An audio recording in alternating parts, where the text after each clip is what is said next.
पूछते हैं कि अब तक आंदोलन से क्या हासिल हुआ। कुछ लोग कहते हैं कि शुभकरण सिंह जी की शहादत के बाद सरकार पे क्या दबाव पड़ा। कुछ लोग कहते हैं कि जगजीत सिंह डल्लेवाल जी जो 88 दिनों से आमरण अनशन पे है, उस आमरण अनशन से सरकार पे क्या फर्क पड़ा। इस आंदोलन के शहीदों ने सरकार पे क्या फर्क डाला। तो उन लोगों को सिर्फ 3-4 बातें कहना चाहते हैं। इस आंदोलन की वजह से, किसानों की शहादत की वजह से, सरदार जगजीत सिंह डल्लेवाल जी के आमरण अनशन की वजह से, दोनों मोर्चों के नेताओं के और किसानों के मेहनत की वजह से, जो संसद की परमानेंट कमेटी ऑन एग्रीकल्चर है, जिसको मिनी पार्लियामेंट बोला जाता है, जिसमें सभी पार्टियों के सांसद हैं, इस आंदोलन के दबाव में उस कमेटी ने कुछ दिन पहले अपनी रिपोर्ट संसद में सौंपी और इस रिपोर्ट की पहली वॉल्यूम के पेज नंबर 54 पे साफ साफ लिखा है कि देश के किसानों के लिए एमएसपी की गारंटी का कानून बनाया जाना चाहिए।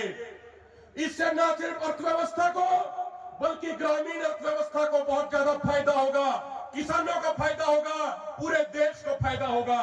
ये इस आंदोलन के कारण हुआ।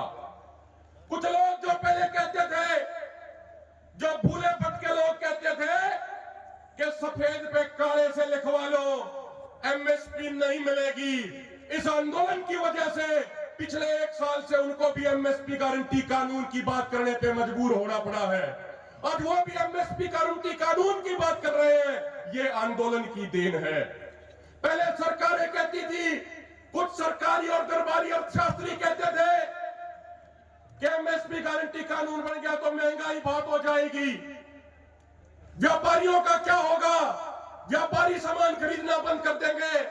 लेकिन इस आंदोलन ने दिखाया, इस आंदोलन ने घर घर तक बताया कि वो आरबीआई की रिपोर्ट उठा के पढ़ लो, जिस आरबीआई की महंगाई पे रिपोर्ट कहती है कि किसान का उत्पाद जब मार्केट में बिकता है, जिस रेट में बिकता है, उसका मात्र 30% खेती करने वाले किसान तक पहुंचता है।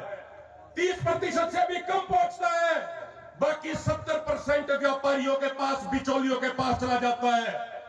हम सरकार से पूछना चाहते हैं, उन सरकारी और दरबारी अर्थशास्त्रियों से पूछना चाहते हैं कि 6 महीने जो किसान अपने खेत में मेहनत करके फसल पैदा करता है, जो चिलचिलाती धूप में, मूसलाधार बारिश में, कड़कड़ाती ठंड में मेहनत करता है, उसको 30% से भी कम रेट मिलता है। और जो लोग, जो बड़े बड़े व्यापारी सिर्फ 6 घंटे उस कृषि उत्पाद को अपने पास रखते हैं, वो 70% ले जाते हैं। लेकिन उसके बावजूद सरकारों को किसानों की चिंता नहीं है, उन दरबारी सरकारी अर्थशास्त्रियों को किसानों की चिंता नहीं है, उनको उन व्यापारियों की चिंता हो रही है। ये बात हम सरकार से पूछना चाहते हैं।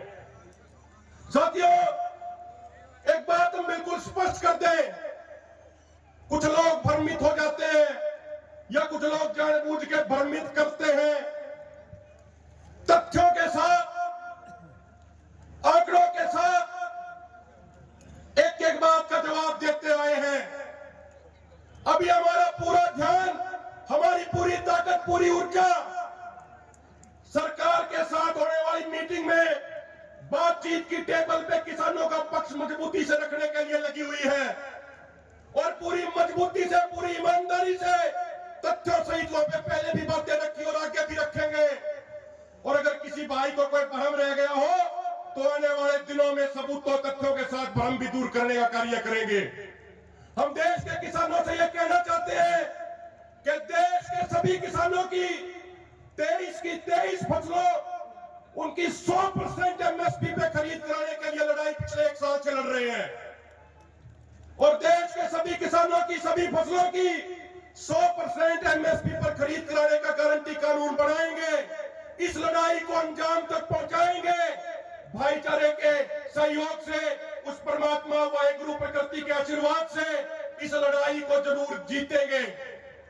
और अंत में एक जरूर विनती करूंगा, जो हमारे दोनों फोरम बार बार विनती कर चुके हैं, सरदार जगजीत सिंह डल्लेवाल जी भी ये बात कहते हैं कि अगर पूरे देश में कोई भी किसान साथी, कोई भी किसान संगठन का नेता, कोई भी बुद्धिजीवी यदि एमएसपी गारंटी कानून के संबंध में या हमारी अन्य मांगों के संबंध में कोई सकारात्मक सुझाव हमें देना चाहता है तो हम दिल खोल के खुले मन से उसका स्वागत करेंगे। तीनों मोर्चों पे, दादा सिंह वाला खनौरी मोर्चे पे, शंभू मोर्चे पे, रतनपुरा मोर्चे पे आके वो साथी अपने सुझाव दे सकते हैं। ईमेल के माध्यम से या फोन के माध्यम से भी सुझाव दे सकते हैं। सारे सकारात्मक सुझावों का स्वागत किया जाएगा। और अंत में यह कह के अपनी बात खत्म करता हूं कि जिस दिन देश के सभी किसानों की 23 फसलों की 100% एमएसपी पर खरीद करने का गारंटी कानून बनेगा, वो भाई शुभकरण सिंह जी को सच्ची श्रद्धांजलि होगी। वो हमारे किसान आंदोलन 1 और किसान आंदोलन 2 के शहीदों को सच्ची श्रद्धांजलि होगी और इस लड़ाई को अंजाम तक पहुंचाएंगे। परमात्मा का, वाहिगुरु का, प्रकृति का आशीर्वाद रहना चाहिए। आप सबका बहुत बहुत धन्यवाद। वाहिगुरु जी का खालसा, श्री वाहिगुरु जी की बहुत बहुत धन्यवाद।